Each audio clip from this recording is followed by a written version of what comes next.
Бүгүнкү күндө кыргыз жаштары айлыкка иштебей өз ишин ачып, киреше табууну көздөшөт. Бирок бизнестин тилин түшүнбөгөндүктөн тобокелге баруудан коркушат. Айына 100 миңге чейин табуу мүмкүн экенине ишенишпейт. Мына ушул себептен республика боюнча элди өнүгүүгө үндөгөн, каражат табууну үйрөткөн бизнес академиялары ачылууда. Биз азыр баш аягы бир 15 миңден ашуун адамды ишкердикке окуттук. Бүгүнкү күндө Кудай буйруса, Кудайга шүгүр, бир 60% ишкердик кылууда. Бардыгы бир чоң бир масштабка чыгып кетпесе дагы, ишкердик деген эмне экен, ишкердикте кандай кыйынчылыктар бар, кандай кылып жасаса болот, ошол жөнүндө түшүнүктөрдү алышты. Ошол түшүнүктөрдүн үстүндө иштешип, өздөрүнүн ишканаларын ачып аткан убагы. Бул багыттагы окуу курстарына көбүнесе 18 жаштан 35 жашка чейинки кыргызстандыктар келет. Алар көп жылдан бери бизнестин инструментин изилдеген мугалимдерден билим алышат.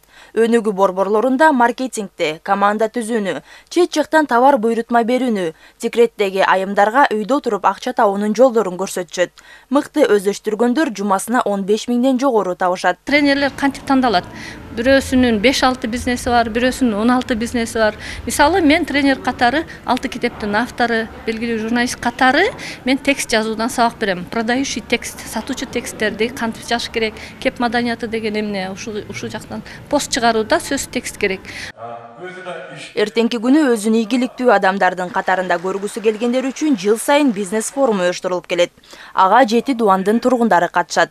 Андан сырткары чет өлкөдөн келген биздин эмгек мигранттарыбыз да карбын. Мекендештерибиз өлкөгө кайтып келген соң, колундагы акчасына жаңы иш баштоого белсенет, бирок эмнеден баштаарын билбейт. Мына дал ушул форумда ар бир бизнес план иштелип чыгат. Бизнес дайым өнүгүп турууну талап кылат, дайым жаңыланууну талап кылат. Бизнес форумда дайым эмнени уже колдонуп башташ керек. Бизнесиң эмнени кошсоң дагы андан ары өнүгөсүң. Кандай жаңылыктар болуп атат жана кандай жаңылыктар болот келечекте.